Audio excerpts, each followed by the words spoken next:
বলে নাকি হারাম হয়, আসলে হাদিসে এমন কিছু আছে কিনা? মোষ ধোয়া পানি খেলে বা মোষ লাগলে কোনো কিছু খেতে গেলে সেটা হারাম বলে হয়। হারাম তো পরের কথা, অনেকে বলে মাকরু, হারামও হবে না মাকরুও হবে না। কারণ মোষ যদি থাকে আর পানি যদি আপনি খেতে যান তো একটু আধটু লাগবেই লাগবে, যত ছোট থাকুক একটু হইলেও লাগবে। এখন যদি বলেন যে না আমি লাগাবো না, তাহলে মোষ বড় রাখতে হবে অনেক, এবং সে মোষ কিছু একটা দিয়ে চিমটি দিয়ে ধরে মুঠে ধরে তারপর খাইতে হবে। এছাড়া তো আমি কোনো উপায় দেখি না। কারণ যদি ছোট ছোট মোষ হয়, পানি খাবে না, লাগবে না, তাহলে ঠোঁট ধরে উঠে রাখতে হবে। তাহলে বোঝা গেল এটা ভুয়া, ভিত্তিহীন কথা। মোষ যদি লেগে যায়, ইচ্ছাকৃত তো মোষ ধোয়া পানি, মোষ ধোয়া খানা, মোষে লাগলে সেটা খাবেন না আপনি। কারণ হলো সেটা তো আর পরিষ্কার করে হওয়ার সময় জীবাণু থাকতে পারে, ধুলাবালি থাকতে পারে। ইচ্ছাকৃত এটা করেও না কেউ, কিন্তু অনিচ্ছাকৃত যেটুকু লেগে যায় এটার কারণে হারাম তো দূরের কথা, মাকরু হবে না। এটা ভিত্তিহীন কথা। কথা বুঝাতে পারছি? কোন মদ করে বলে শুনছে এই ফতোয়া যে মোষ ধোয়া পানি খাইলে গুনাহ হয়, মাকরু হয়।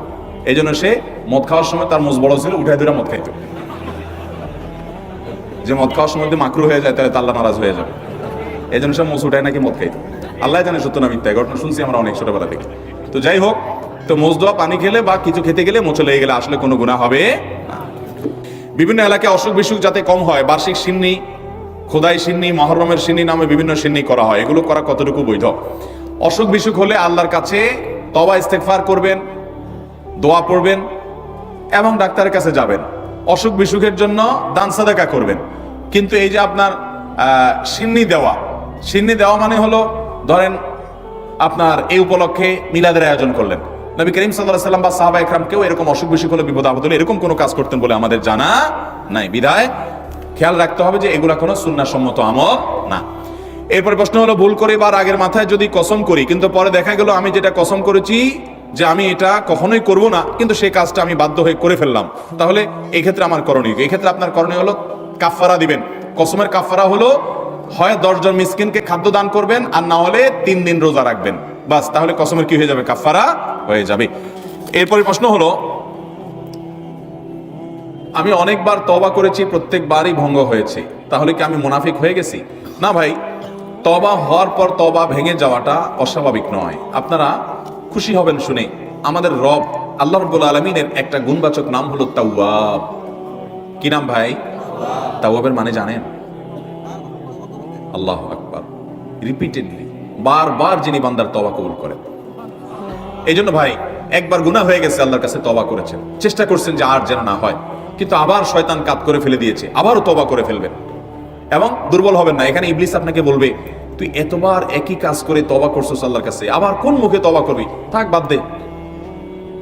আপনার তওবা থেকে দূরে সরাবে। এটা হলো শয়তানের সবচেয়ে বড় অস্ত্র। কখনো নিরাশ হওয়া যাবে না।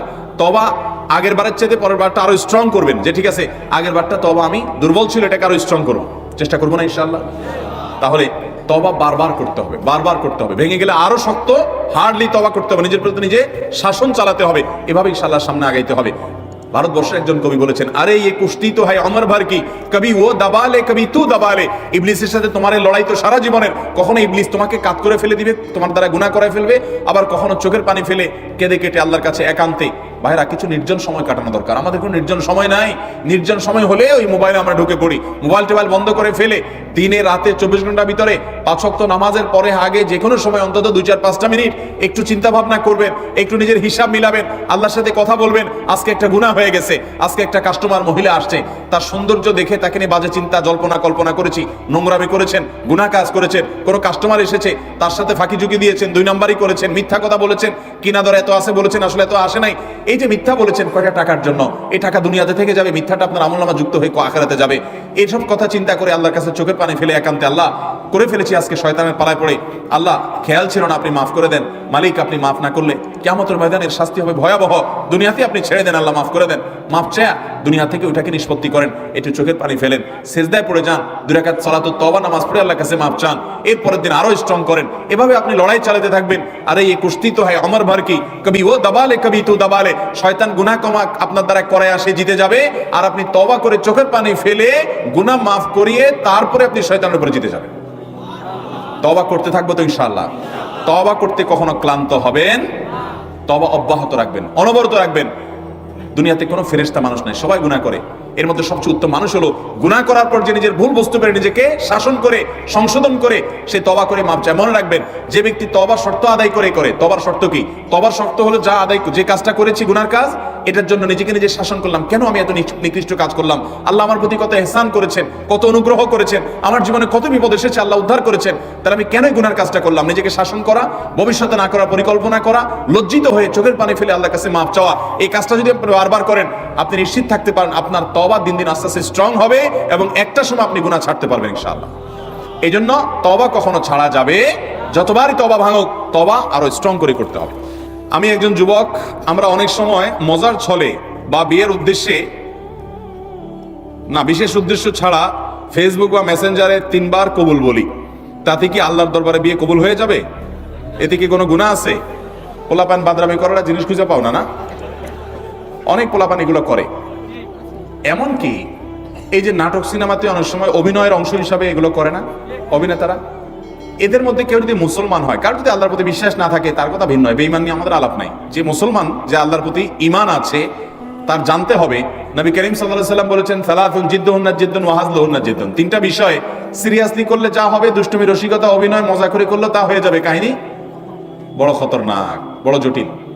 অতএব আপনি দোস্ত দুষ্টামি করে কোনো ক্লাসমেট মেয়েকে বললেন অন্য 2-3 দোস্তের সামনে যে আমি ওরে বিয়ে করলাম, হ্যাঁ, এবং সেও অ্যাডাল্ট আপনিও অ্যাডাল্ট, দুজন সাক্ষীও আছে।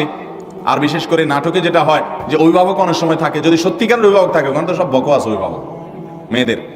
মেয়েদের তো বিয়ে অনেক আমাদের মতো মেয়েদের বিয়ে অভিভাবক ছাড়া হয় না, কিন্তু হানাফি মাযহাব অনুযায়ী অভিভাবককে জরুরি না, যদি অ্যাডাল্ট হয়ে যাবে তাহলে সেক্ষেত্রে হানাফি মাযহাবের আলোকে এই বিয়ে হয়ে যাবে। 2জন সাক্ষীর সামনে শুধু বলছেন প্রস্তাব, সে বলছে কবুল, দুষ্টামি করে বলছেন, বস কাহিনী খতম হয়ে গেছে। কথা বুঝেন নাই? খুব জটিল একটা বিষয়। ঠিক তালাকের বিষয়টা এরকম। আপনি বলবেন যে হুজুর আমি তো আসলে তালাকের উদ্দেশ্যে বলি না, আমি তো ভয় দেখানোর জন্য বলছিলাম, কাম হয়ে যাবে, এরপর আর এসব বলে লাভ হবে না। অতএব এগুলো সাবধানে করতে হবে। আল্লাহ আমাদেরকে এই সমস্ত বিষয় হেয়ালিপনা, দুষ্টমি, এগুলো থেকে বেঁচে থাকার তৌফিক দান করুন।